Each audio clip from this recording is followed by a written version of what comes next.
In this world, everyone hopes to become a martial arts expert of the pinnacle realm, but not everyone has the talent to achieve their dreams. Young kids fantasize about becoming heroes, and the same can be said for Tang Mujin, a 20-year-old young man who makes the finest acupuncture needles for a supreme martial artist and becomes a disciple under his wing. But to get here, let's revisit Mujin's current lifestyle. He's a silent routine worker who wakes up early and finishes preparations before breakfast. Physician Tang, his father, is regarded as the greatest doctor in the region and is Mujin's role model. Mujin aspires to follow in his father's footsteps, but can't help himself from getting into trouble. That's how he got a black eye, which makes his homeboy Zhang Guok make fun of his ass. And just like any best friend, Guok thinks it would have been way funnier if Mujin's other eye was smacked as well. Suddenly, his friend recommends a giant-ass mushroom straight out of Mario. It's an expensive shroom that allows for a psychedelic experience, allowing people to experience amazing dreams. Mujin thinks it's a joke at first, but when he hears that he can live out the glory of a supreme martial artist,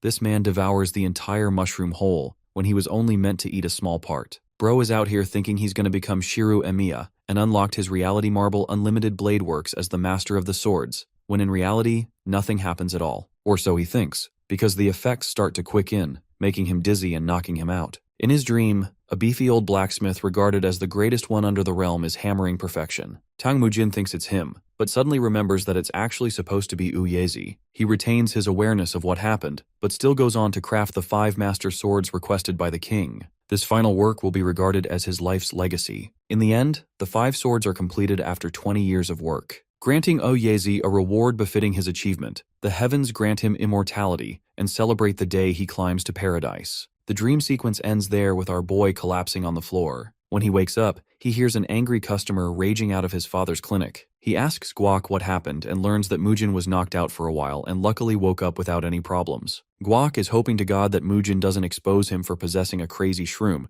because that's the last thing you want to be saying to a physician. Pondering if the dream was real or not, Mujin goes to his father but reacts strangely to a needle he's holding. His head is about to explode as a gush of memories flood down on him. The angry customer apparently left because of the thickness of the needles, making it a painful acupuncture process. The old man looks around for the quality of his previous needles and reveals how thin one is from the other. Again, Mujin's body reacts strangely to the form of both needles, and he can't stop the ringing noise in his head. Bro ate a shroom and suddenly became a schizo patient himself. The boy quickly grabs the needle from his father's hand and rages with fury, insulting the needle's quality. Mujin's headache is out of this world. His head is ringing every time he sees an imperfect-looking item. In this case, one of the needles he's holding in his hands is pinching his brain out. Making his way past the people of the town, our boy struggles to hold his own, reflecting how he didn't have this ability the other day. But now that he's acquired such a power, or should I say the headache curse, Bro is practically buzzing out and hearing imperfect items calling out to him from everywhere. It's like Superman getting used to his super hearing ability for the first time. It's extremely agitating and Mujin can't take it anymore amidst the bustling crowd. His head is at the verge of bursting out, and the pain is getting so bad he's pinching his lips, reflecting how so many items look dog shit in his eyes. At the same time, among those imperfections, one tiny little needle energizes him and gives this man a sense of clarity. This is thanks to one man's efforts, the majestic blacksmith Siak with a skill second to none. Our boy settles in with the beaming clarity, but strangely, an air of realization hits him. You see, he shouldn't know about the blacksmith's work to begin with. Secondly, the other needle, the one that's making him lose his mind, is also the work of the same man. So what's going on? What's truly different about it? To answer this question, our boy puts one foot ahead of the other to seek the truth. In the next scene, we get to see a huge establishment with a chimney exhausting about. Here, when our boy sees the perfectly crafted items of the blacksmith, all of his irritation disappears. Instead, he's filled with clarity and a beaming sense of happiness, all thanks to one guy's perfected craftsmanship. While he's out here cuddling a damn sword, the woman in the background is probably starting to question if he's sword sexual or not. Suddenly, our boy decides to take a closer look at the weapon, and immediately starts connecting the dots with the dream he had of Uyezi. Thanks to the shrooms, Mujin is now capable of recognizing the true mastery of the blacksmith's skill. But that's not all, because the more he thinks about it, the more he realizes that this beefy grandpa with an arm bigger than my head is clear in his memory. It's as if Mujin has personally seen Siak's godlike work in person, as if he was there to witness his every move. Again, Mujin struggles to connect the dots, wondering if the dream has something to do with all of this, because he's out here receiving memories that he didn't even have before. But when you think about it, just like any person, Bro comes to one conclusion: it's just a damn dream, so there couldn't be anything special about it. After all, it's ridiculous to assume that he could learn to be a blacksmith from one silly little dream. The very thought makes him disappointed, believing that if it was the case, then his idiot friend Zhang Guan would be a top-tier martial artist by now. Bro basically said the shrooms are bullshit. Still, Mujin can't help but take a bold step to confirm his destiny by his own hands, believing that if he can go search for Blacksmith Seok, he can obtain a bunch of answers. But in the very next scene, Bro is getting shouted at the top of his lungs. You see, the man standing before him is none other than Seok's son, Ji-seung, and while he's also a blacksmith, he doesn't hold a candle to his father's godlike skills. However, the man is offended at the thought that Mujin came to complain about his skill because of one needle. Quivering in fear, our boy clarifies that he never really made such a claim, but Ji-seung is roaring with rage. Anyway,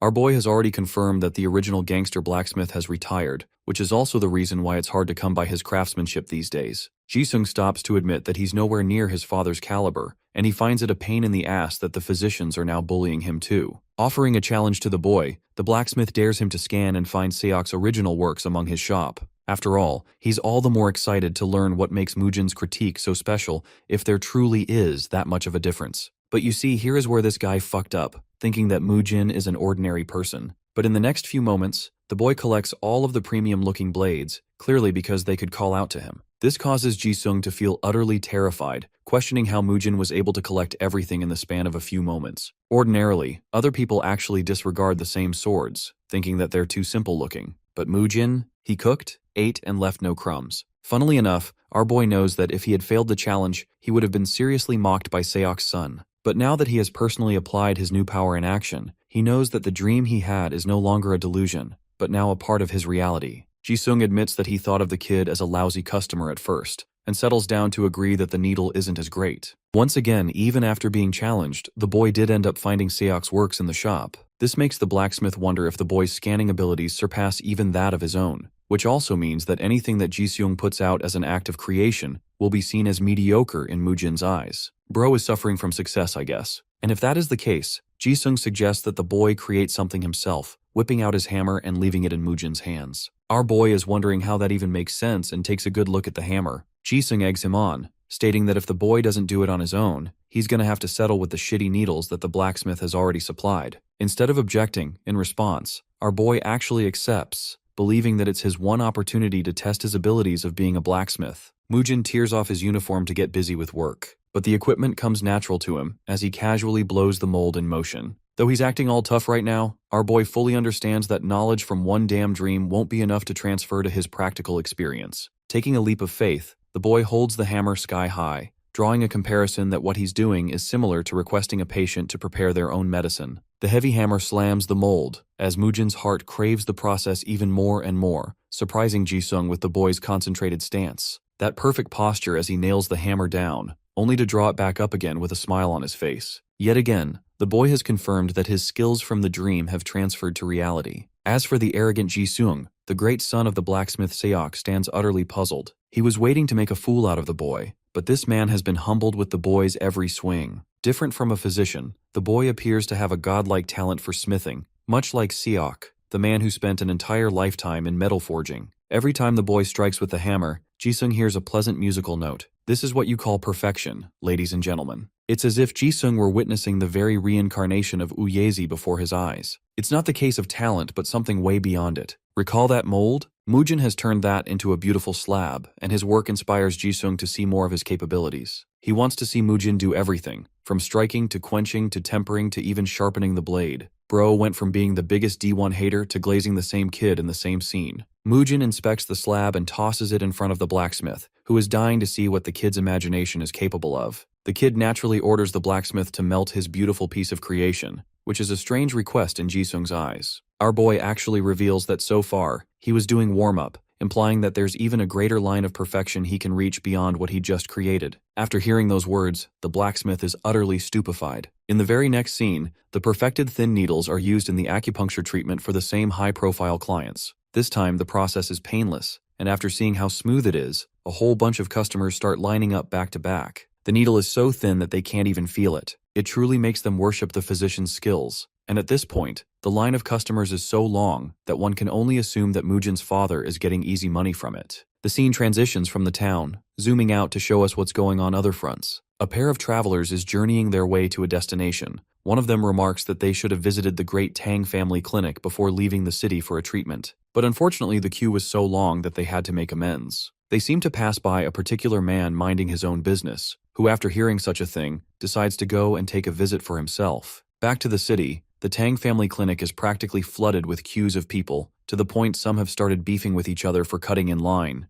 Among the murmuring of the crowd, one particular man seems to have terrified everyone. When Mujin comes out to check what's up, Bro sees a blade pinned against a guy's neck. Remember that badass uncle from earlier? He's the one causing the scene with a big smile on his face. Our boy quickly realizes that a fight's breaking out between two martial artists. The same purple-robed man decides to entertain the crowd with his skill. Except, he literally slices open the guy's skin, causing it to spurt out blood and forcing the boy to jump in. Mujin does his best to stop the bleeding, only to have his eyes widened in shock. The bitch left a carving on his victim's skin. The words, "eccentric physician," are printed on his chest. The shocking part is how he was able to do that with just one freaking slash, without causing any serious damage to the body. This display of skill confirms to the boy that he's dealing with a seasoned martial artist, and something tells him that he's heard the words "eccentric physician" somewhere before. Imagine you're beefing with a guy and the dude leaves a permanent scar tattoo of his name on your chest. I'd be pissed as hell. The martial artist makes a mockery of his victim, laughing at him for fainting after a tiny cut.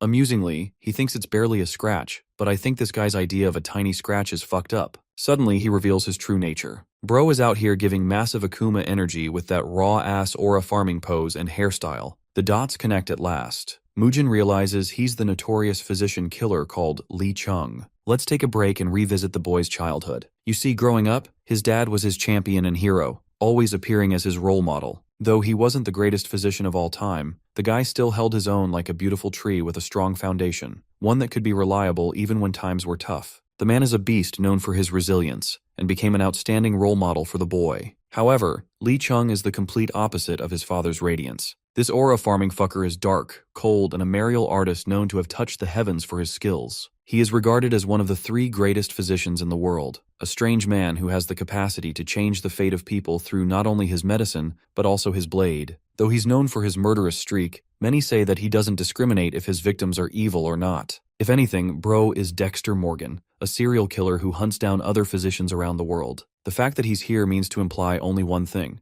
that Mujin's father is actually in danger. The boy quickly realizes that Lee Chung is actually headed to the physician's chambers. Expressing a completely normal reaction in this situation, Mujin roars in concern for his old man. But before he can stop the eccentric physician, the boy is stopped by Jin Song, a Qing Cheng sect instructor, who believes that this situation is out of their hands. Seeing the head instructor fold so casually like that has the boy wondering if they can use the branch leader to try and persuade the murderous martial artist. Pathetically, Jin Song admits that not even his master would agree to face the eccentric physician in any way. That is the true terror of one man, who is actively known as a criminal despite his physician background. Shockingly, the boy also learns that at some point, the eccentric physician actually became responsible for saving the branch leader's life, adding another reason for him not to stop him. In the end, the boy collapses in defeat, thinking that his father's going to meet his inevitable end. It's a truly sad fate when you're confronted with a reality that you cannot change even with the best of your abilities, and I hope you guys never have to experience such hardships in your lives. Anyway,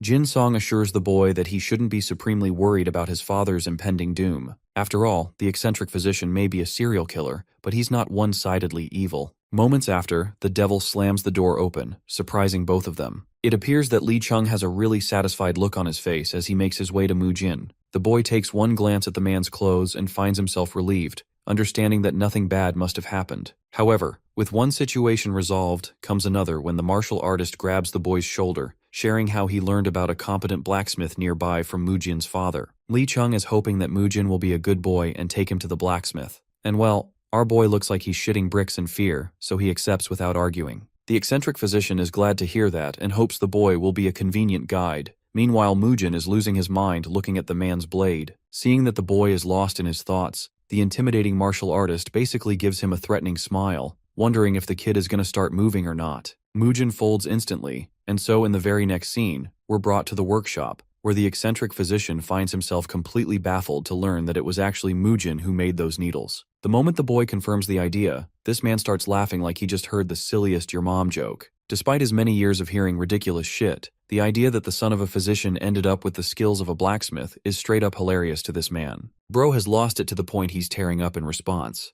Impressed with the boy's skills, the martial artist places a special order of 30 acupuncture needles. As for his payment, he leaves a ridiculously valuable gold ingot. Its very shine startles Mujin and he grabs his payment right away, thanking him and even promising to finish the order before sunset. But this fact leaves the eccentric physician at a loss for words. The fact that the boy is capable of delivering the order within the same day it is placed, instead of delaying it for months, shows his competence. Even experienced blacksmiths tend to delay, but this kid is out here channeling Sid's greed from eminence in the shadow. Anyway, the eccentric physician fails to understand how the son of a physician is so damn confident in delivering a complex order in one day. But for our boy, it's a piece of cake and he feels no pressure than all, promising to deliver needles even better than the ones he made for his dad. He gives the man his word, promising to complete the order to the best of his ability. A moment of silence follows, and right as it seems like the martial artist is about to cut their heads using his blade, he decides to sit down in peace instead. Meanwhile, Mujin is out here having PTSD, realizing that if he doesn't keep his word, this grinning bastard is really gonna kill him. Shortly afterward, the incredible process begins while the customer gets the front seat to its creation. Now, Lee Chung is questioning how the boy is going to tackle everything, because creating acupuncture needles isn't a walk in the park. It requires creating wire, then picking the best pieces, before grinding it all down. Based on the needles he saw at Physician Tang's quarters, he knows for a fact that they weren't invented out of luck but pure dedication. That's why he's personally invested in seeing Mujin forging them before his eyes. Interestingly, the martial artist observes our boy's ripped physique, despite his background as a physician. But then, he notices something. The boy's grip on the hammer curls strongly before it powers down on the mold, captivating Lee Chung's attention. Mujin keeps hammering again and again, displaying excellence with his every motion. In Lee Chung's eyes, he's witnessing perfection. In a little while after, it's all done. Mujin's wrapped up with his product. But this same grinning, psychotic old man has another offer for the boy. He's paying Mujin to officially become his disciple, which is crazy. The boy wonders why, while Lee Chung thinks the answer is obvious. He thinks the kid's talent is going to be wasted in a pointless town here, when instead he should be honing his skills. He's hoping for Mujin to accept, but the kid doesn't seem to reciprocate the same feeling, highlighting that he's got personal duties to attend to. Not just that, he's only new to the forge and doesn't really know what's there to gain by becoming the eccentric physician's disciple. The boy's confusion makes the old martial artist snicker, and instead of explaining with words, he demonstrates what he'll be learning. In the span of a few moments, it appears that Lee Chung has already made his move, and he casually admits that there are two things he can offer to teach his disciple. By the way, this entire time he's having a conversation with Mujin, the deadly martial artist has not only sliced an object, but he also left a few needles on Jiseong's neck. This is a testament to this man's godlike speed, leaving our boy questioning what even happened. So, the seasoned sensei wonders if the boy is willing to change his mind now. Of course, for Mujin, this is a top-tier offer. Keep in mind that aside from being a crazy killer, Lee Chung is still considered one of the best physicians in the world. With this, he'll hone two skills at once, and even revel in glory being known as the student of the eccentric physician. Bro is out here in Delulu land thinking that his family's clinic will become unstoppable in that outcome. However, there is one thing bothering Mujin. Why him, and why not any other person? Murder Machine Grandpa over here keeps it simple and says that he just wants a skilled blacksmith,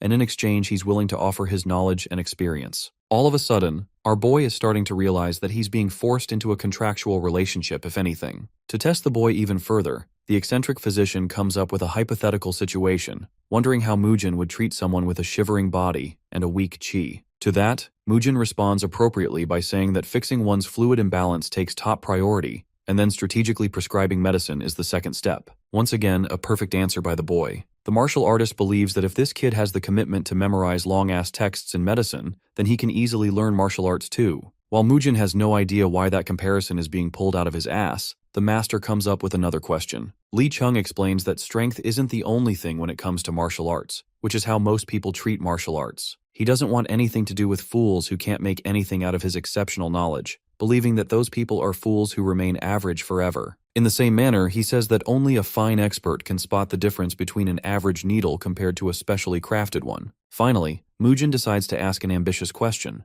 wondering if he too can become a first-rate martial artist like him. The question is intriguing, but the master answers that it always depends on the teachings of a teacher, basically glazing himself that with him, Mujin's gonna get there easier than compared to most people. It reminds me of the fact that some people really hate studying math until they get a good teacher for it. The scene transitions back to the boy returning to his family's clinic, his eyes beaming with excitement, thinking that he can attain the pinnacle realm someday too. The idea excites him so much that this happy kid is already celebrating. until he falls down with a heavy thud right in front of his father. Mujin apologizes for being late, but the boy's father simply grabs him before his body begins trembling on his feet. Concerned, Mujin fears for his father's health, when suddenly the old man looks at him with tears in his eyes. He was so afraid when he learned about Mujin being taken away by the murderous physician. Though he didn't do anything to Physician Tang himself, he could have done anything to his child. But Mujin assures his dad that the eccentric physician is actually a chill guy who isn't as bad as the rumors suggest. Physician Tang confirms this and explains how Jinsung already made a report on how cooperative the man seemed. But he doesn't get why Mujin took so long to return when all he had to do was show Li Chung directions to the forge. Instead of giving an essay on what happened, the boy cuts to the chase and explains that Li Chung wants Mujin to become his official disciple. And well, that news utterly demolishes Physician Tang's expression.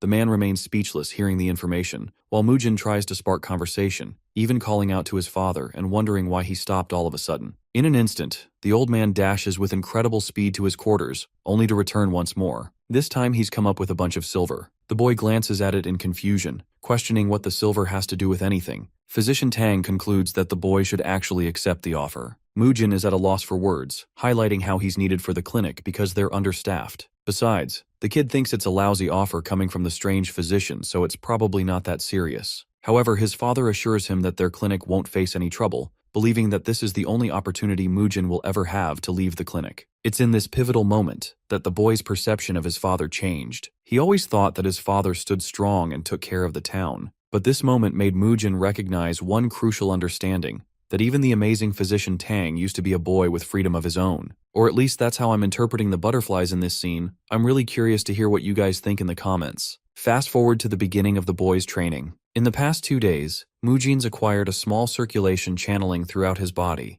a feeling that he had never experienced before. More days passed as the boy meditated, honing his energy. Every day spent training felt like a path towards progress. His father's words still linger in his mind, and in a way he's very grateful for him. A nut falls down onto his head, causing Mujin to look up. It's his master, who wonders if the boy's already missing his old home. Instead of answering directly, Mujin shares that he's progressed in his internal energy in his training so far. Li Chung is glad to hear that, but Mujin is starting to get overconfident, wondering if he's truly talented in the art of his training. His master doesn't know if that's right yet, pointing out that his performance is roughly average. However, Mujin did end up with a small circulation in only 2 days, while the ordinary person takes at least 10 to achieve that goal. This means something, and makes the boy wonder if the whole dream sequence was legit or not. While he's daydreaming about how good he is, the eccentric physician tosses him a sword, urging the boy to prove his talent with the swing of a sword. Li Chung whips out the almighty universal stick of destruction in response, which is a bit overkill in my opinion. Anyway, the master makes a bet that if our boy even lands a single cut on his clothes, he'll happily carry the kid to their destination. Li Chung's fiercely focused determination has our boy grimacing in fear. Mujin takes a second to digest that he's really being handed a real sword. The stakes are real, and he's even cocky because of his basic advancement training. Right as he's making conversation, the boy finds an opportune moment to attack his master right as he's distracted. Mujin aims for a beautiful swing, while his master dozes off, cleaning his ear. Li Chung is surprised the kid is aiming for a quick victory, and wonders if the boy has a mix of talent and momentum. But right as Mujin is making his swing, the master doesn't dare to move from his position, and merely responds with the godly stick. Strangely, when Mujin's sword makes contact with the stick, it fails to cut through. This revelation is shocking for the boy, because he thinks it's just an ordinary stick that should break easily. But he forgot about the fact that the almighty universal stick of destruction has been through many isekai stories covered on our channel. It ain't gonna fold like that. Then, Li Chung happily advises the boy to bite down on his molars, implying that the next attack is gonna hurt like hell. The martial artist unleashes a torrential current, spiraling Mujin's body with such an incredible force that he's knocked the heck away with just a simple deflect. The kid flops to the ground and throws up, having come face to face with someone else's internal energy. In a way, this fight ends up demolishing Mujin's morale, because he complains whining about the fact that the person with more energy would always come out on top in a fight. His master laughs and somewhat agrees, but he points out an interesting fact. Not even Li Chung has access to high energy reserves, which is the reason he doesn't like prioritizing strength. But just like what he said earlier, martial arts isn't about strength alone. He even thinks that his disciple is doing just fine for a physician's kid with no experience. He even teases the boy for having a secret enemy he wants to beat up. But Mujin is out here being a Debbie Downer, pissed off that he can't be a peak martial artist as fast as he thought he would. Knowing that internal energy plays a big role, the kid is demoralized into thinking that he'll never make it into the domain of a peak martial artist anymore. But Sensei over here comes and whacks his head and nearly kills the kid with the powerful stick, stating that there are more than one path to become a master, and that high internal energy is just one of those many paths. Lee Chung recalls what happened earlier. When the boy made contact with his opponent's internal energy, there was a moment where he could have reacted with internal energy of his own by imbuing it in his sword, but he stopped. In the eyes of the master, it's a good thing. He urges Mujin to strike one more time, and this time he promises not to use any internal energy. Though the boy is nervous, this specific condition gives him just enough confidence to dare and try again. He flies ahead with a mighty swing. The tip of his blade manages to sink into the stick. Mujin's pretty happy, until he feels yet another gush of internal energy exerting from his master, who blasts the boy away in a daze. While the kid is nearly passed out, his master explains his fatal error. Mujin thought he could win based on internal energy alone, and would have died all the same. He brings into question the boy's slow speed of accumulating internal energy, and if that wasn't a downside enough, the kid also doesn't have the natural aptitude to handle bundles of large energy all at once. Those two things may seem like pretty big disadvantages at first glance, but the reality is, the kid also has his share of strengths to go along with it. For example, he has excellent sensory abilities and can manipulate internal energy quickly. The kid is a lousy swordsman by comparison, but if he can imbue some of his internal energy into his weapon, he'll be capable of keeping up with second-rate martial artists. The wise master emphasizes that even wandering around aimlessly can open up a path of its own, and it makes him very happy for the boy's progress over the past 10 days. Hearing his master's words, Mujin jolts up in joy, already convinced that he's near the level of a second-rate martial artist, when that's not even the case yet. Suddenly their conversation is interrupted by a distant sound. At first they assume it's a wild beast, but then realize it's actually a human. In the distance, there's a guy wearing a peculiar uniform with 3 knots tied around his robe.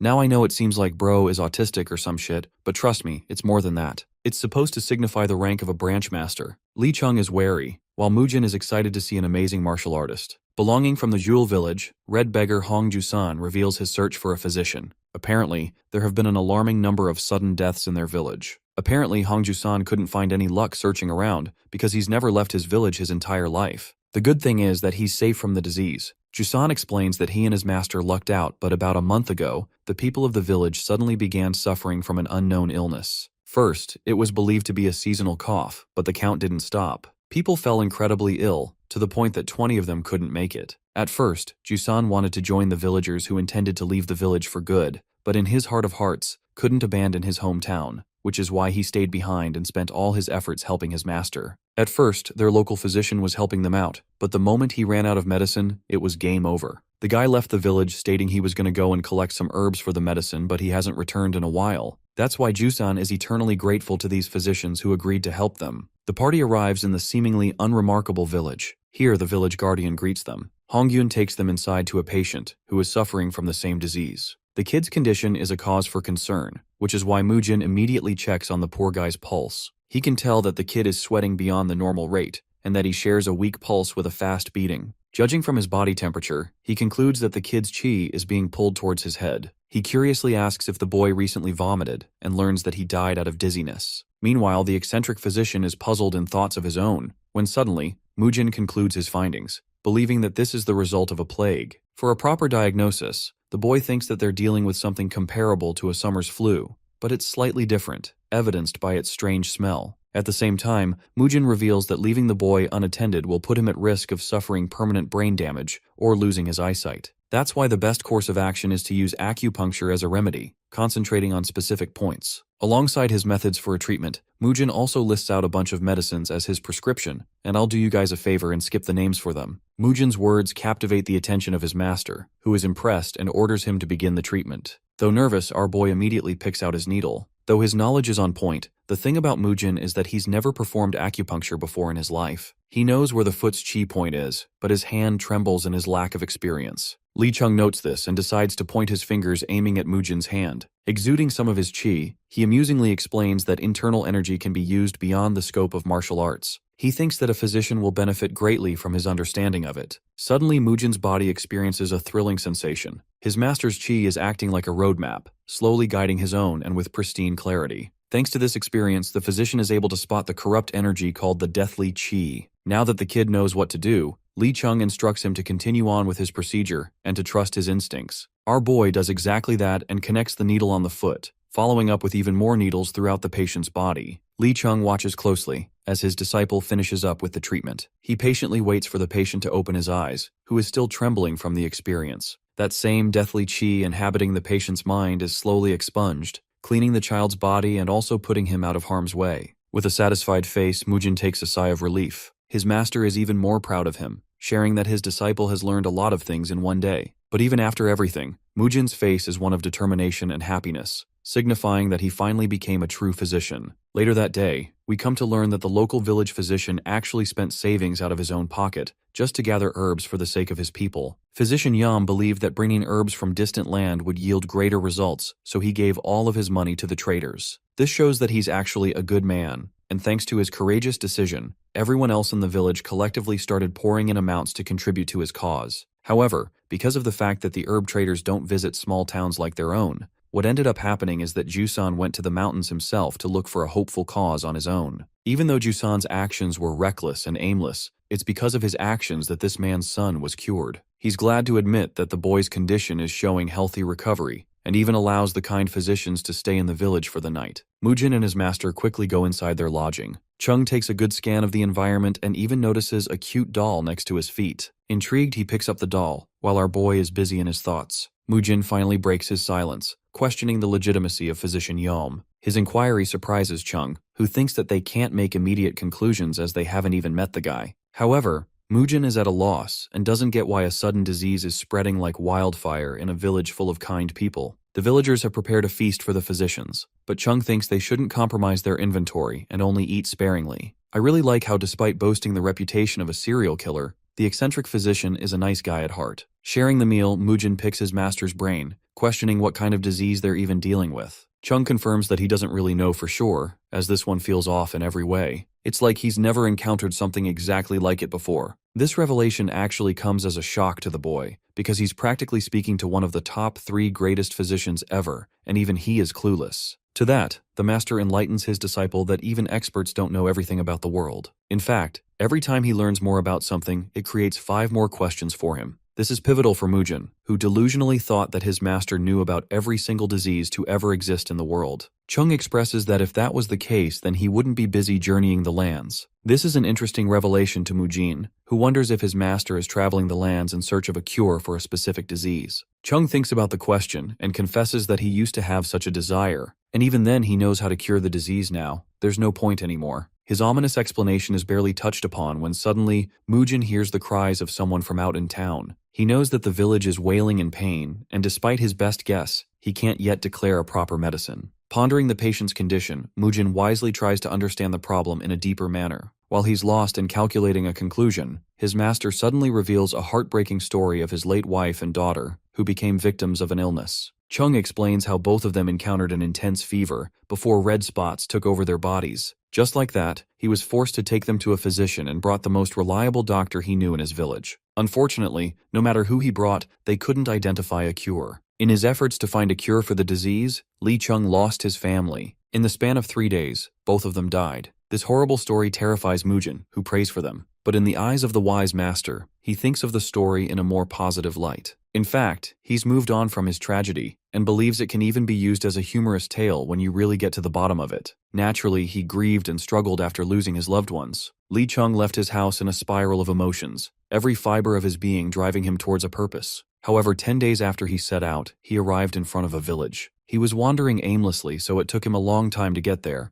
when in reality, it really shouldn't have taken him more than a day. Interestingly, this village boasted its own local physician, and the old man smiled at him brightly, a scrawny weakling who appeared untrustworthy in every way. Despite all of that, he ended up confessing the symptoms of the disease to the physician. In response, the man said something earth-shattering. He asked for 5 coins, assuring that his family will be fine after they take his medicine. Back then, Li Chung had a ton of money he could spend. Coins meant nothing to him. The moral of the story in Li Chung's eyes is that his family died not because of a lack of funds, or bad doctors, or particularly that he lacked something. The reason his family met its demise is merely because other doctors couldn't possess the same knowledge as this one. And that is the humorous tale of why the cunning martial artist chose the path of a physician and became top 3 in the realm. His ultimate goal is to gather all the medical knowledge so that it can be accessible to everyone. At this point, 3 decades have passed since then, and he's long forgotten the faces of his family. Instead of setting out on a villain arc, Bro decided to have noble intentions for the world so that anyone else couldn't suffer what he did. Maybe we can all take a lesson from this story too. The young disciple carefully listens and notices the beautiful irony in his master's words and his laugh. It seemed to carry a similar weight to the anguish of the villagers' cries. The scene cuts to the following day, where Mujin sets off on a journey to identify the source of the disease by investigating outside the village. His master is intrigued and decides to join the investigation on his own. He's gonna beat Mujin's ass if he sees the boy accidentally slacking off. Anyway, the physician's kid searches around the farm and decides to investigate a well. Next up, he goes up to find the house of the old man who first contracted the disease. Let's zoom in and take a peek into Mujin's thought process. He understands that warm illnesses are fundamentally different from cold illnesses, which are responsible for cooling the body. Both show their own symptoms, but they're equally caused by the same deathly qi, which emerges in an unhygienic and cool environment. But from his findings, Mujin couldn't locate any deathly qi in the pigsty, or the well, or even the storage room. Knowing that plagues always have a starting point, he's closing in on his investigation. Just to be clear, Mujin asks to confirm if Mr. Zhong was indeed the first man to get sick aside from his neighbors. To that, Jusan expresses that the western side of the villagers experienced the sickness first, and even faster than the ones in the eastern side. Among them, children were most at risk. However, their words seem to be misaligned with Mujin's investigations. Bro is out here doing a full-blown Batman investigation at this point. He inquires if there's any fundamental difference between the two regions of the village, hoping to find some reasonable explanation. Jusan shares that the east side uses more yang, while the west is concentrated with yin. However, our boy thinks that it's irrelevant to the discussion, since both he and his master came from the west and didn't spot a plague at all. He's also curious why children are more susceptible. After all, children simply play with each other. Jusan agrees that the kids typically like playing in the stream close to the western region. This is a game-changer piece of information, because Mujin suddenly suspects the water to be the root cause. However, it doesn't add up why the eastern water shows no signs of trouble then. He asks why the eastern well is always dry and learns that it's only dry around the period of a spring drought. Mujin questions if the plague directly lines up with the start of the disease as well, and gets a yes from the village chief. His mind races with thoughts as he now thinks that the water might be the culprit because everyone started using the western stream after the eastern one dried up. That would explain why the children are catching the disease much faster too. So in his hunt to confirm the suspicion, Mujin heads out to the luscious flowing water of the western stream. Here he inspects it thoroughly and still doesn't detect any rough signs. There's nothing worrisome so far, even if all signs are pointing to the stream. Mujin wonders if he's being short-sighted in his process and wonders if there's another way to go about it. What he does next leaves Jusan and his master surprised. The boy decides to enter a meditative stance, channeling his qi, which is genuinely rare for a physician in their world to do. Jusan even brings this fact up to his master, ultimately trusting the physician's gut. As for our boy, we get a quick peek into his internal process as he concentrates deeper and deeper to scan the deathly qi. To his shock, he discovers the exact same variant and jumps up to conclude his findings. Mujin points ahead and sets off right away. They follow upstream, meticulously hiking all the way there in exhaustion. Suddenly the physician senses a sharp smell, one that is even picked up on by Jusan. The smell confirms that they're growing closer and closer to whatever's lurking in the wilderness. Their travel continues until at some point, the smell becomes unbearably bad. It's so bad that even the surrounding trees are corrupting from it. The trio goes closer and closer until Mujin glances ahead and sees a graveyard of rotten ground. The place is incredibly difficult to navigate. Each step is murky and unstable. The scene darkens when the physician realizes that there's something buried just underneath the rotten ground. Before we jump in on what's going on, let's address the many deaths that occur in the storage room for herbs. You see, plants and animals are killed for the sake of medicine, and yet the medicinal storages are always preserved with a cool and refreshing odor, a scent cherished by Mujin. It's a kind of unique feeling for the boy, who thought that the storage room was a place where death opened a new path to life. Well, guess what? This place is the exact opposite of that. The boy roots out the rotten ground, only to find the remains of the dead animals and plants. This place is an example of death spreading more death. It boggles him how it all happened. For now, Mujin's plan is to dig all the corpses out and put them away from the stream. Jusan and his master are ready to do just that. They inspect a bunch of different corpses, leading Mujin to come to the conclusion that the poison must have been responsible for the illness. Different from other poisonous plants or poisons of any kind, it didn't promise an instant death. However, the person responsible for plotting everything knew exactly about the effects of the corpse poison, which is known for causing a slow and agonizing death. Everything in the story checks out. The timeline, the reality of the well always drying up, all of it is simply because the evil mastermind wanted everyone to die.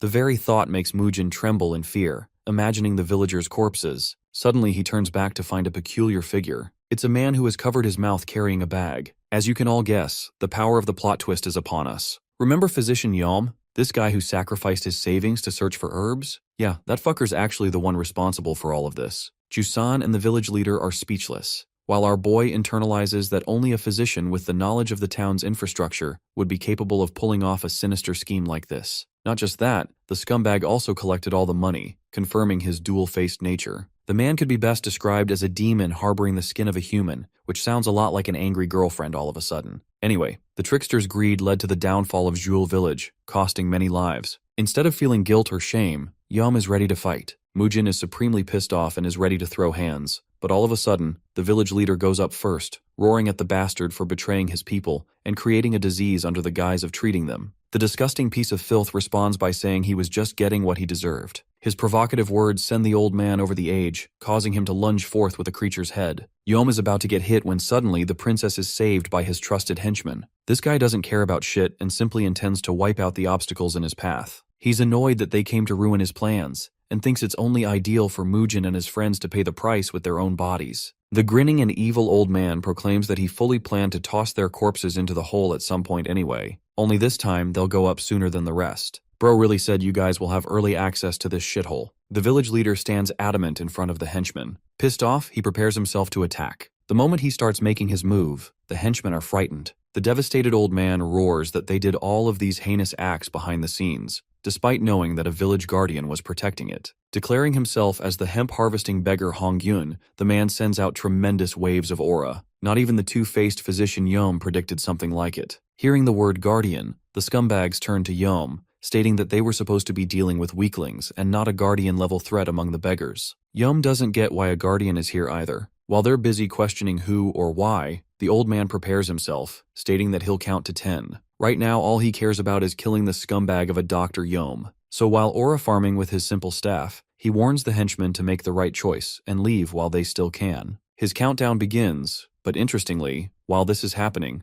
Mujin carefully notes that even a basic roar coming from the Guardian was enough to paralyze them in fear. Jusan comes up to emphasize that he must run away now. This is a shocking instruction out of nowhere, but Jusan insists that he run away, even going as far as to help him get out of the stream. He wants the physician to run as far away as possible from here and to report back to the village, even though it's a burdensome task. The countdown continues as our boy begins to question what's the big issue or why he needs to run in the beginning. He was standing next to supreme martial artists so they could handle the threat easily, but suddenly Juzan expresses that he doesn't even know what the pinnacle realm is, implying that he's an amateur. This revelation really changes the dynamic of the situation because now it seems like the odds are roughly even. Juzan explains that he and his master will take on these scumbags in a fight. On the opposing side, Yom smacks his men to fight, believing that they can easily wipe out 2 beggars and a physician. The old man's count reaches 4 as his body trembles. The fact that he's going down this route implies one thing, and it's that he's willing to go out fighting. That's the impression left in Mujin's eyes, who fails to understand the logic behind a beggar choosing to sacrifice himself so much. With the stakes raised higher, he turns to Jusan, insisting they all run together, believing that the eccentric physician will destroy these clowns as long as they reach the village. However, Jusan strongly rejects this approach, grabbing onto the physician's body. He declares that it's going to be impossible to protect the physician while they're on the move, so the only logical choice is for him to make it back to him and protect the village. The tale of the village is profoundly sad too. You see, all their lives, these guys had to beg to get by, but the people always treated each other with kindness. The Guardian's count reaches 6, while Jusan is out here reminiscing the time his master told him that they must fight for the villagers' sake at some point. Side note, I love how this man is out here spilling lore in between a 10-second countdown. On the 7th count, Yom sends his men to go ahead and kill them while they still can, believing that running away won't get rid of their gambling debt. Seeing the men advance, the Guardian scans their moves with his eyes, waiting for the opportunity to strike. Sensing danger, Jusan lifts our boy, begging the physician not to resist. In the final moment, Mujin is tossed the F away like he's some kind of bird about to mature and fly. As he's being flung away, Jusan roars at him to just focus on running. The last thing Mujin sees is the incoming sight of the attackers, his mind wondering what will become of his friends. He even ponders to try and help them in this fight, knowing that their opponents are weak too. Right as the two parties are about to engage in their clash, the physician ultimately concludes that they'll actually stand a chance of winning if they fight together. But suddenly, Mujin's expression turns to shit when he sees one of the assailants whipping out his sword. He was trying to hunt down the physician, but Jusan quickly tackled him, allowing our boy to fall into the stream. Juzin, being the ultimate wingman, stood his ground until he saw the physician leap out and escape. Some time passes as Mujin's legs carry him all the way through the forest. This time, he believes that he's making the right choice by running and fulfilling a final request entrusted to him. Right now, passing on the important message is more crucial than anything, but that's the thing that's also bothering him. You see, Mujin can't stomach the frustration of running away and leaving his friends to die. The grimming reality is that Jusan and Honggyun will be torn to pieces and shoved into the hole, while the best he could do is run with his tail between his legs. Unfortunately, he's helpless to do anything when he's a beginner martial artist himself. A panting Mujin stops to realize that he would never resort to running if he was as powerful as his master. In his mind, he views the brave beggars as equally worthy of respect. He knows that both the beggars made a choice to stay and fight, even if they weren't top-tier martial artists. This is the part that's really pissing him off. Adamant in his resolve, Mujin looks back with a determined face, hinting that he'll face his fears. Grunting and panting uphill, Mujin races his way back, his eyes steeled with determination. The situation reminds him of the time he saved a kid from being bullied by other children in the sect. Even though he himself got his ass kicked black and blue that day, Mujin felt a feeling of pride instead of focusing on the pain. Standing up to injustice was always his style. Right now, he's fueled with a bunch of thoughts trying to intimidate him. Some part of Mujin wants the fight to be already over, but one thing's for certain. He thinks that if he runs away here, then he'd remain a coward for the rest of his life by regretting this decision. I think there's a lesson here to face your fears, because there's nothing more frightening than regret. Back to the scene of the fight. Luckily, our boy has reached a crucial moment. The beggars are holding their ground, despite being severely injured. Watching quietly, the physician wonders what he should do. Both of the beggars are surrounded and can't keep up. Their opponents, on the other hand, are getting cockier than ever. The sword fighter rushes to kill the blue-haired beggar. His blade slashes the stick with brutal impact. Even though the stick maintains its integrity, Jusan is staggered and leaves an opening to his side.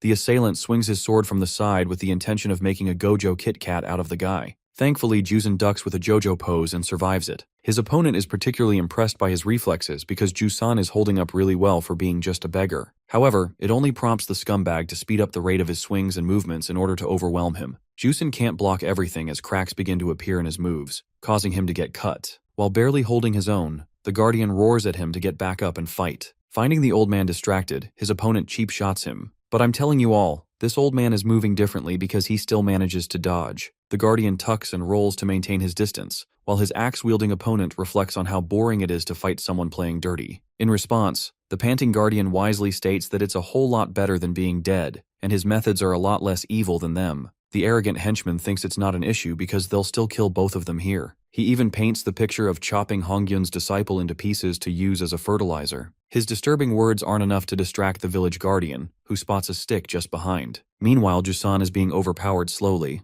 The village guardian stands his ground, refusing to give up. While his assailant is rushing to attack, the old man hastens to grab the stick. His opponent fails to connect a swing, but unfortunately Honggyun fails to grab the stick as well. This is a cause for concern, because Honggyun keeps getting distracted by Jusan's side of things. In an opportune moment, he grabs some dirt off the ground while evading his opponent. Fueled with his love for his disciple, Honggyun chucks dirt against his opponent. Even though the guy dodged, the attack serves as nothing more than a distraction, allowing the Guardian to latch onto his body. This is dangerous, because now the guy can easily swing his axe at the old man's figure. Blood spurts out in the distance, causing a worried Jusan to look back. The reality is true, the axe really did connect. But in this moment, the old man unleashes the last of his internal energy, roaring his disciple's name with all of his might. The scene is heartbreaking to watch, because yet another axe swing is lodged into the old man's back. Despite his pain, the Guardian roars at his disciple to use this opportunity to return the favors of the villagers. In the very next second, the guy is already on the move in the air. Meanwhile, the old Guardian has endured numerous stab wounds on his back as part of his sacrificial plan. Jusan's about to attack, when the other sword fighter tries to jump in. But unexpectedly, a stone is smashed in his damn face. Mujin made the right move coming out when it counted most. Deploying his ultimate technique, the beggar ferociously smashes the powerful stick into the guy's head, probably breaking his skull in the process. Just one attack is enough for him to get fully knocked out and tumble down alongside his master. The physician takes notice of the bloodied stick, meaning the job is done. The other assailant tries to strike the physician down, highlighting that it would have been wise to just run away. Promising to chop his limbs, the guy lunges to strike Mujin. But then out of nowhere, a heroic figure appears in front of him. It's his master, the eccentric physician, coming in with a solid clutch. Without even looking at the guy, we see him sliced to pieces. I'm starting to think there's hardly a scene where this man doesn't flex his aura. The master is proud of his student for coming this far. The situation may be resolved, but it was done so at the cost of Hongyun. The poor old man is grieved by his only disciple, while Li Chung asks if the henchmen are the masterminds behind everything. Mujin quickly explains that it's actually the scumbag Yom who planned everything. I kid you not, this man literally flash steps and appears right behind him out of thin air. Li Chung interrogates the lousy physician, questioning the purpose of the plague. Thanks to hearing him spill the beans, Mujin uproariously reveals that this bastard did it all for the money. However, something about the situation doesn't seem right to the martial artist, who thinks there has to be a deeper reason beyond money. His disciple is shocked to hear this, while Yom agrees and begs for mercy, even promising to throw in the most valuable medicine in the village. He wonders if the man knows about the black peony herb. Its very name stuns the boy, who recalls that this herb blossoms in a place concentrated with negative energy. Even though it's not as revered as the 10,000-year-old snow ginseng or even the grand rejuvenation pill, it's just as famous as them. It's actually considered the flower of heroes, growing in the corpses of the battlefield. And it just so happens that Physician Yom is prepared to hand it over as long as his life is spared in the process. Both the disciple and master are stunned when they see the blooming peony herb up in the distance. Its very sight confirms that this guy isn't lying. An even more pissed off Mujin wants to beat this man for giving up the herb because he's a slimeball who wants to save his own life. However, Li Chung pulls the boy back, expressing that the deal is different from a mere exchange. In fact, the real reason is because any skilled physician would know that trying to obtain the peony flower will result in one's death because of the deathly qi. Goddamn, this man was genuinely about to pull a last-minute clutch if he wasn't exposed like that. Yum's sneaky plan is torn apart, as Li Chung reveals that the flower is known for feeding off of death, which is one reason why this guy went ahead with his plan to gather corpses. His ultimate plan was to use the villagers' dead bodies to feed the flowers even more, nurturing them so he could use them in another plan. It was a cunning plan, a really well thought out one even against a strong martial artist. But Yom still clings to his helplessness, and shares that he has a method to extract the flower without harm. But Li Chung is thoroughly intrigued hearing him say all of that, because it seems like Yom is way too knowledgeable to belong in a tiny village. The quivering physician shares that he picked up on the harvesting technique on his own. But to everyone's shock, Li Chung casually picks out the peony flower, declaring that he's not the average person either. Bro really said he is built differently, goddamn. Even the physician can't believe how anyone could survive after touching the flower with their bare hands. But before this scumbag could finish his words, his head was chopped off like a ball. It hits the ground as the esteemed martial artist channels pure Escanor energy, stating that he'll be the one to decide who lives or dies. The master is pissed off with the alarming number of shoddy physicians popping out of nowhere. He thinks it's shameful for them to call themselves one simply because of their knowledge of medicine. Meanwhile, Mujin is genuinely worried for his master's sake, seeing as he casually grabbed the flower without any trouble. The master turns to hilariously reveal that he didn't earn the title of an eccentric physician through gambling, which is a long way of saying, bitch, I know what I'm doing. Anyway, Li Chung intends to get rid of the poison from the corpses, so he wants Mujin to grab Jusan and back away for a bit. So he does exactly that, and watches his master enter a meditative stance. Mujin observes carefully as his master covers himself with dark energy, sucking all of the deathly qi from the rotting ground and pulling it towards him. The boy is astonished to note that the poison really is being siphoned away from the corpses and the soil. Those trails of darkness are pulled with a ferocious force. Mujin can still smell the ugly stench. The deathly qi warps up into a storm of darkness, until eventually it begins dissipating around Li Chung. All of it vanished, prompting the boy to believe that finally it was all over. Meanwhile, his master wonders if Mujin was able to realize what it really meant to become an expert at qi meditation. The same pungent black peony flower now radiates with a beautiful white color, showing that it's purified. His master offers the flower to the boy, explaining that he's already gotten rid of the poison, so it's safe for consumption. Mujin thanks him, while his master believes it's a fitting reward for the child for figuring out the entire scheme. However, something about the situation makes him feel sad.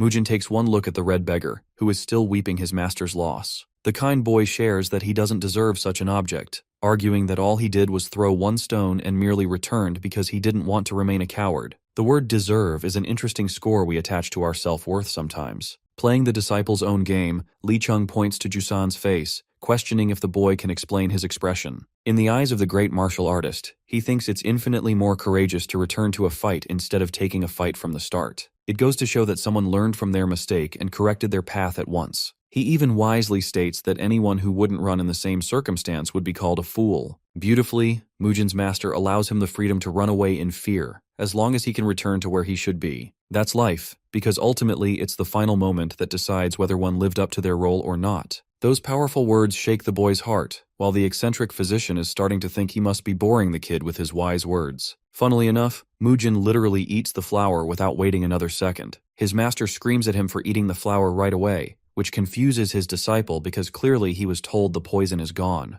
In the same breath, Mujin's body is stunned with the effects. In the next scene, they're walking their way back while the young physician expresses great pain. His master thinks he's a dumbass for consuming a cultivating medicine without using any technique for it. In order to consume it, he should have performed the black tortoise cultivation method first. So now, he's got to make up for it and properly manage his chi to make up for it. An exhausted Mujin begs his master to show it again. And well, this man ends up dropping a damn essay in a single breath. It's actually one of the biggest dialogue boxes I've ever seen. And somehow Mujin is able to follow his words, though Li Chung tells him to shut up and keep focusing more. Little by little, the young disciple actually succeeds in channeling his chi, impressing his master, who thinks that the boy will be fine before they even return to the village. In fact, he's got even higher hopes for the child. Once again, instead of focusing, Bro starts yapping about the glorious chi of the black peony flower, causing his master to roar at him again for being overconfident. You see, he's yet to make this chi a part of his own body, so he needs to perform the cultivation technique repeatedly to get it right. Since our boy can move more comfortably now, Li Chung instructs him to assist the beggars. All of a sudden, Mujin acts like he's sick again. That's how it went until they finally reached the village in the next scene, explaining to them everything that happened. They even brought the corpses of Yom and the other henchmen. Mujin gladly reports that the disease will no longer haunt the villagers, and a medicinal brew will restore them within 3 days' time. He even thanks the 2 beggars for being the heroes responsible for dealing with the bad guys. Even though the villagers show their appreciation for the beggars, ultimately, Jusan is disappointed and still grieving. The same villagers leave him and cover the physicians in praise. However, the astute master knows what's going on and takes a sad look at the boy, who has no one covering him all the same. Instead, he simply turns back and decides to leave the village. A while later, we zoom out to see the village flourishing again. The next morning, Mujin has prepared the brew, and he's also focusing on his training. The boy wants to mimic his master's stance, only to get kicked by the same man. Li Chung thinks it's reckless to make a mess in front of the medicine. In any case, Li Chung declares that it's about time they wrap up and leave, even though his disciple thinks it's reckless to leave so many patients around. More importantly, Bro is relishing the life of a hero and wants to stay for a few more days to enjoy the fun. Village fine shit is keeping him around. His master reminds the boy that they never intended on coming to this village in the first place. It's only because of Jusan that they stopped by. Speaking of the red beggar, Mujin wonders where he went. Li Chung knows that he probably went to bury Hongyun and is probably starving around the same place. It doesn't make sense to Mujin. Why would someone starve themselves when they are directly responsible to save the village? But apparently it's part of the beggar's sect. After taking a life, they grieve because they can no longer hold the status of a beggar after killing a martial artist. Instead, Mujin realizes that Jusan probably thinks he's some kind of threat to his village. The kid wonders what he'll do, and Li Chung replies that it's something he'll have to decide on his own. That is the reality everyone has to face after taking a person's life. Shortly after this, both of the physicians bid their farewells to the villagers and continue on their journey. Navigating away from the forest, they find themselves drawn to a graveyard. There are a bunch of mounds around here, and just in the distance is a grave with 2 sticks next to it. Offering their utmost respect and prayers, the physicians do their duty. Mujin notices his master is still praying and suddenly spots Jusan, who appears to be more stable than ever. He thanks them for helping them out and wishes them a safe journey. Knowing that the guy probably hasn't even eaten a meal, Mujin rushes to hand him some food. The good thing is, Jusan intends to stay in Jewel Village as part of his duty and belonging. He knows that he's going to be in a pinch, but part of being a beggar is always knowing how to survive, so he's okay with that. In Mujin's mind, his master's words ring clear, and he fears the worst. Suddenly, the boy makes a surprising proposal, urging Jusan to tag alongside them. The destination doesn't matter to a beggar after all. Mujin thinks that Hongyun would have wanted the same for him, but right as the boy reaches for his master's opinion, the eccentric physician is nowhere to be found. The kid takes the beggar's hand and rushes towards his master. Li Chung is known for being impatient and quick on the draw. In any case, the party of 2 has just expanded to a party of 3. More importantly, Mujin expresses his interest in learning the sword, which means a training arc is underway. As for the clueless Jusan, the guy doesn't even know where they're going. Li Chung hilariously calls him a genius, because not even his own disciple has asked him once about where they're headed. We get a final shot of Hongyun's name carved behind in the sticks, coloring him as the hero of the village. The eccentric physician dubs Luo Yang as their ultimate destination. In the following sequence, we dive right into the training arc, where the master explains the purpose of the sword is only to find its way to a heart. In sword mastery, that's the role of a sword. There are many different techniques highlighting its purpose. One of them is called wasp, which is pointed precise stabs. There's also a form beautifully known as the ivy vines, known for spiraling strikes. A dominant form is the apex. You might be thinking that the apex is less flashy than the others, but only in the next second after the slash, Mujin and the others are amazed by the enormous sphere of internal energy it unleashed. The master turns back to his disciples, wondering if they can pull this off. It's such an outrageous thing to say that both of them look at him with the dead-ass expression, before Mujin erupts by saying it's impossible to copy what he just did. The impatient master thinks it's enough for a month's worth of training. Meanwhile, Mujin is spitting out facts when he says it's clearly impossible to destroy entire trees after a 1-month training plan. While they're arguing back and forth, Jusan is probably regretting his life. In fact, the master asks him to come over and give it a try. Both students try to mimic the apex form, and though it seems like they're improving in the eyes of the master, our boy genuinely can't feel the difference at all. The master instructs the kid to try once more, correcting his posture and tweaking his form. From this distance, Jusan feels happy for them in a period of learning. The young physician rants out to his master for being so strict after a month's training. Meanwhile, Li Chung reminds the child to remember his manners. Their brutal training regimen currently consists of practicing palm strikes in the morning, using purple cloud steps in the afternoon, and then sparring using the heart-piercing swords in the evening. That's the routine these guys have strictly followed for a month, and so far Jusan is kicking our boy's ass, having won all 30 fights. The beggar reflects that even after a month's worth of observing the two, he finds their relationship to be stranger than usual. Sometimes these two bond really well, while other times they're meaning to get under each other's skin,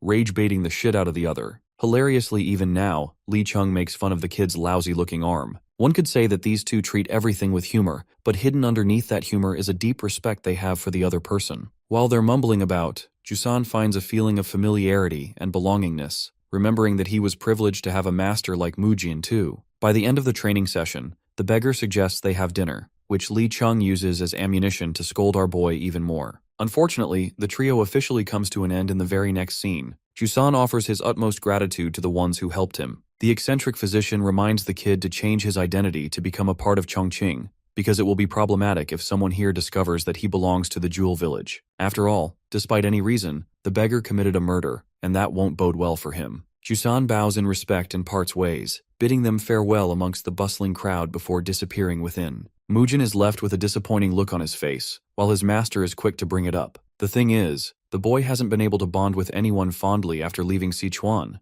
and Jusan filled that void for him. Hilariously, his master teases him that the real reason is that he lost 30 duels against the guy. Anyone would be mad after taking 30 straight L's in a row. Mujin shouts at his master, who uses Batman's techniques to vanish again. Li Chung doesn't want to hear his yapping and tells the kid to get the move on. The duo arrives at the Feng family blacksmith. They want to borrow the forge for a while, and in exchange the blacksmith can witness the raw talent of the child. It's an outrageous offer, completely ridiculous for anyone to hear, and yet the eccentric physician hypes up his disciple as the most talented child of the land. Mujin is practically dying from embarrassment and thinks no one's gonna accept the lousy offer. The blacksmith thinks for a moment and surprisingly accepts, much to our boy's shock. Right away his master shoves him to start working. The blacksmith doesn't even mind if they borrow materials for the work, hoping to get a good show. Li Chung is having a kick out of the situation, while Mujin is annoyed and wonders what's the need to make a sword all of a sudden. Bro thinks he's being treated like some kind of prized circus monkey he can use for his own gains. The eccentric physician tasks the kid to focus on making the scythe for the blacksmith first. Then he outlines the conditions of their deal. After all, he was promised to receive the boy's smithing services in exchange for teaching him. Basically, this is like Mujin paying his monthly fees for being tutored. Still, the problem is, he's never made a scythe before in his life.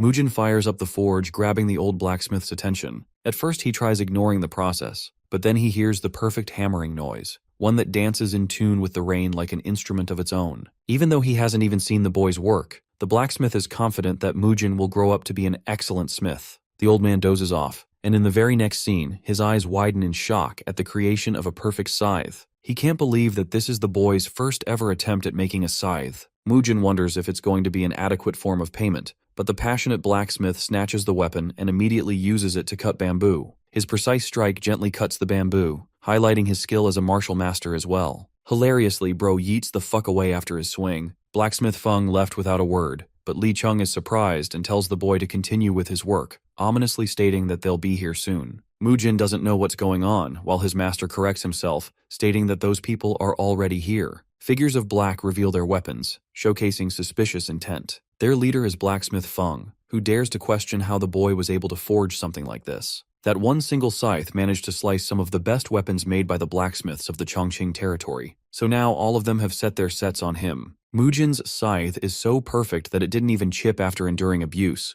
It's as if cutting is the easiest task in the world with it. The experienced smiths humbly demand to be taught the same skills, hoping to obtain the boy's talent for themselves. They just want a front seat to whatever he's making, hoping that he's going to show them how to make all kinds of weapons. Mujin is at a loss for words while his master quickly chimes in, extending his hand. This man knows how to monetize his disciple's skill and demands 2 silver ingots for each and every spectator. The smiths are confused at first, but the moment they hear about the boy's next goal to make a sword, they throw up the ingots like it's nothing. As for Jusan, he's on his way, revisiting his master's hometown. He remembers Hongyun's words and wonders where the hemp field is. Surprisingly, he spots a bunch of people underneath the bridge. The scene fills Jusan up with emotion, recalling his master's image. He continues walking forward in order to find someone who knows about Hongyun. The tavern owner welcomes the kid inside, assuring him that they always welcome disciples of the beggar's sect. Though Jusan leaves quietly, he finds himself rather surprised to hear that no one seems to know about his master at all. He thinks that maybe it's because of the passage of time, as it's really been 20 years. From the looks of things, the sect is much different from the stories his master left him with. It doesn't add up that a tavern owner is a member of the sect, for instance. For example, the same man jumped the gun and asked for an entrance fee for Jusan to officially become part of the sect. It's the funniest shit ever because in order to become a beggar, you must pay a fee, which is unreal. At this point, Jusan is starting to think that no one on this street would know about his master. So he continues his vexing search, asking about the hemp harvest beggar, but no one seems to know about the 4 knotted sect members. Jusan didn't meet any good leads from the people living under the bridge, and is starting to lose hope in his search. Suddenly, one man quickly passes by him, hoping to shelter himself from the cold. As a last-ditch effort, Jusan decides to ask this guy, inquiring about the hemp harvest beggar with 4 knots. To his shock, this particular man seems to have knowledge about Hongyun. Jusan is glad at last to find a lead, while the old man asks to confirm if it's really him. Jusan is really happy to get a lead until the same man tells him that he's under a grave misunderstanding. You see, Hongyun wasn't even a 4-knotted beggar to begin with, but rather a single knot one. In reality, he couldn't ever advance to 2 knots. A martial artist is only granted 3 knots, implying that the old man lied to Jusan all his life. Instead, Hongyun apparently spent his time leisurely in the hemp fields, which earned him his name. Interestingly, many other people came to look for him in the same place because he stole something important and ran for his life. Hongyun is told that Granny Yang might know something about his master's story. Jusan, on the other hand, is devastated. The kid's entire life has been a lie. Jusan stares at the stupid not-noted belt, tears streaming down his eyes while the thunderous storm reflects his rage. His hands quiver as he starts undoing the knots, cursing at his imbecile of a master who deserved to die. After all, Hongyun gave him his first knot for merely withstanding hunger, and a second one for merely recovering from a fever. That's not how things work, as each knot requires a set of skills. For Jusan's case, the kid kept earning knots for basic reasons. That's actually the main reason why they couldn't do shit against Yom's men, because all of the techniques were fake and shitty. Jusan roars up to the heavens, realizing that everything he ever knew was a damn lie. He's grateful that his dumb master died like a dog in the end for lying all of his life. Venting out all of his frustration, Jusan is about to throw away his belt into the water, but suddenly collapses in his spirit, admitting that his master wasn't a guardian, let alone anything at all. It doesn't add up why a crappy beggar like that gave up his life to protect him.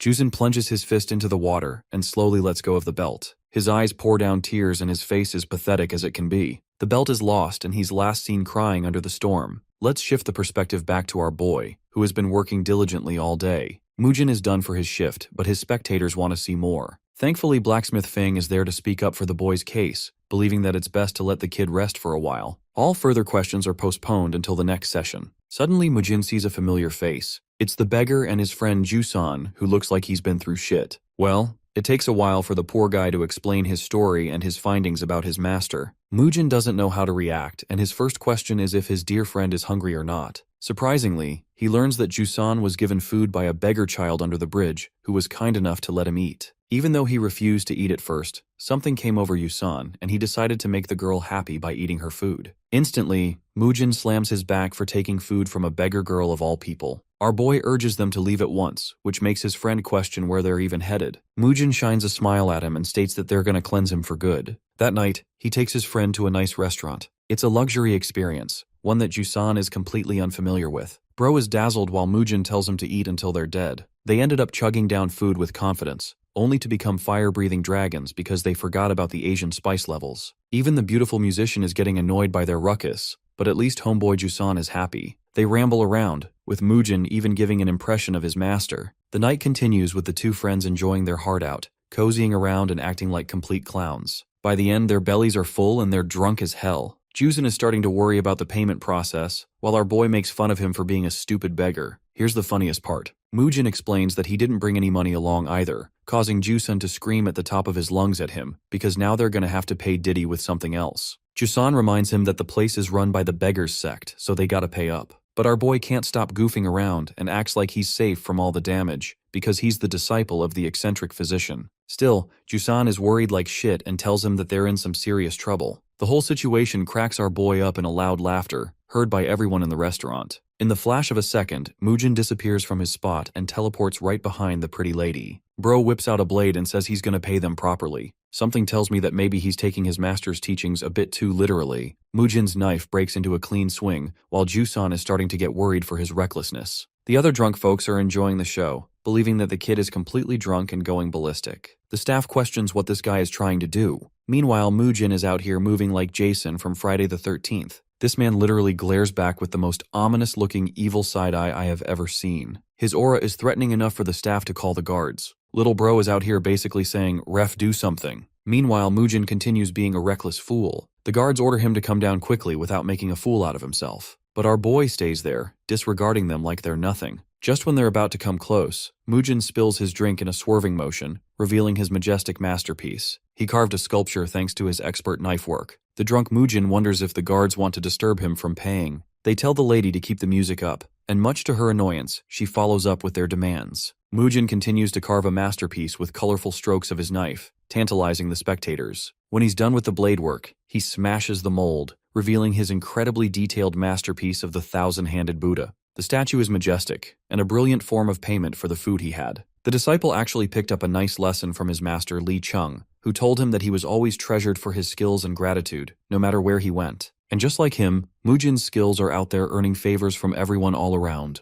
The kid is revered and merely calls it a doodle. He follows up with an artistic masterpiece, spending 2 hours on a beautifully carved dragon. Let me correct myself, it's an absolute badass dragon. Mujin receives a bundle of dumplings as a free payment. Later, Jusan meets up with the beggars under the bridge and gives them the delicious dumplings, patting Sosun for her consideration. Mujin, being the good guy he is, feels happy for his friend finally smiling. The next day, both Jusan and Mujin think that they should take the day off instead of heading to the tavern like usual. Neither of them wanted to go because of the rain anyway. Suddenly, a voice roars the words Hongju-san outside their hotel. When they look outside, they find So Samgu, who reports that Sosun has gone missing. Even though she always told them where she'd go, she never bothered to venture far. Samgu suspects that the river bandits are involved and have something to do with it. In fact, these bandits are responsible for kids going missing all the time. At first, people thought the bandits were gone for good, but some witnesses have started taking note of the bandits kidnapping the children. Samgu reports how these bandits offer the kids to certain martial artists, who further use them in all sorts of inhumane ways. The very thought of poor Sosun meeting the same fate or enduring harm spirals Samgu's emotions. But Jusan assures the man that he's up for the job,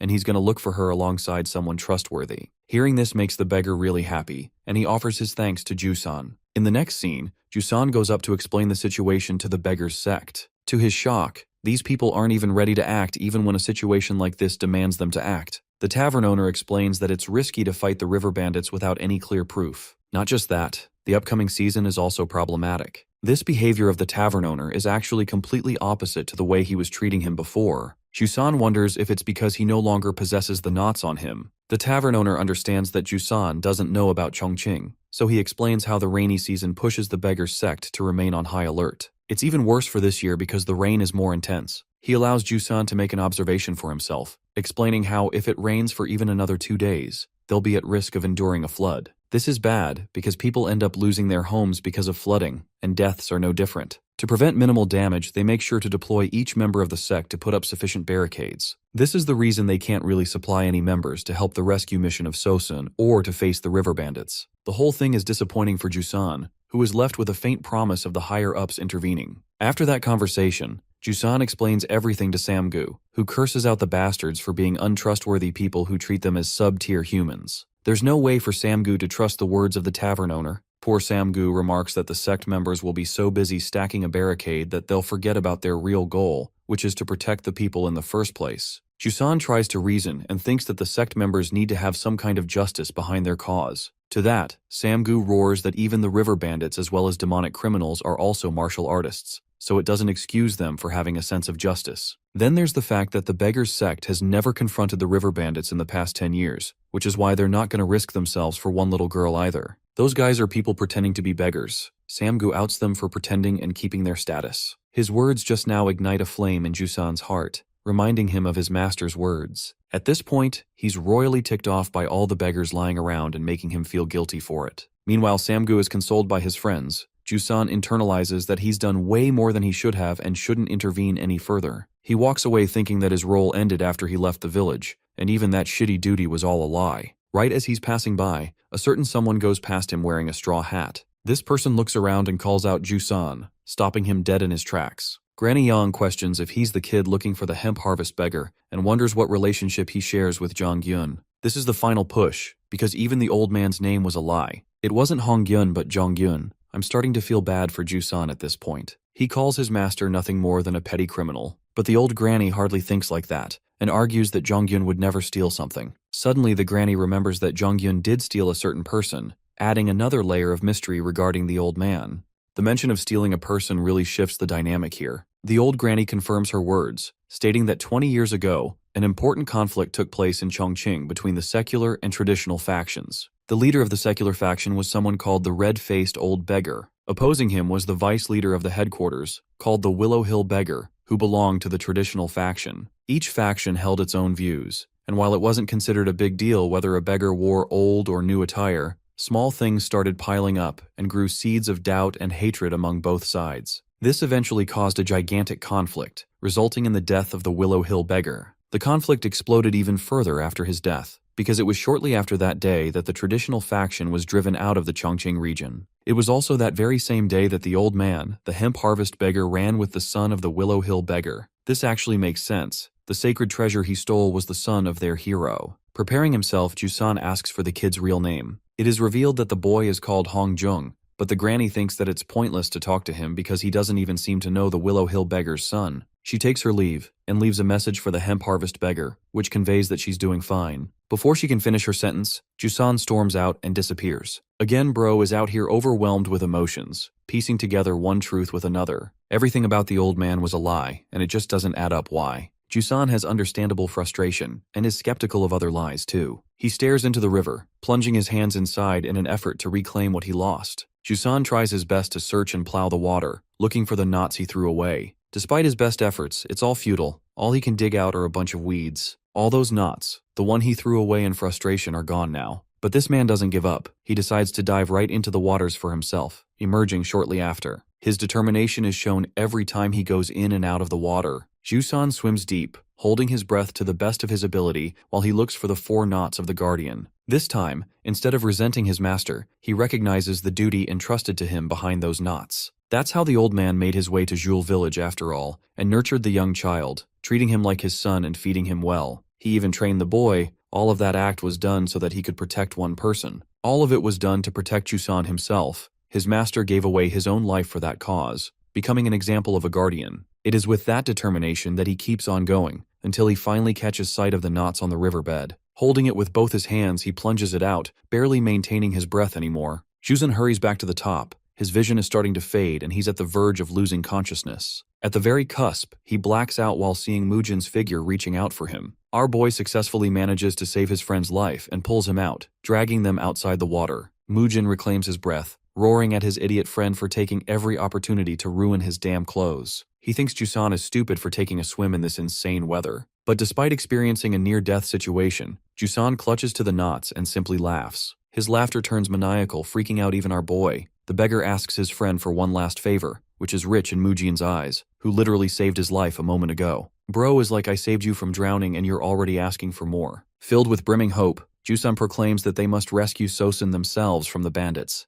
The whole thing shocks Mujin, who thinks he picked a tedious mission for them. Our boy even recommends doing easier favors instead. In the next scene, we get to see the sect members doing the best they can to lay out barricades to prevent flooding. The water is getting out of control because of the rain, while Mujin and Jusan are spying on the sect members. Our boy is starting to reconsider agreeing for the favor, especially when they don't even have a plan in place for it. Jusan casually denies having any strategy, which is downright stupid because the two of them combined can't just deal with dozens of bandits at once. The beggar thinks that they should simply stay low and confirm Sosun's status before heading out. This is a plan that Mujin agrees with, so they quickly start looking around for her. There's a structure up front, and Jusan suspects that she must be detained inside. He recommends sneaking their way in, only for Mujin to call him out for the most idiotic plan of the century. He scolds him for failing to consider the color of their outfits, which would easily give their location away. The beggar recommends they roll around in the dirt to blend their clothes with the environment, and he even thinks stripping naked is a good idea. Yup, stripping naked to hide from your enemies is definitely a smart strategy.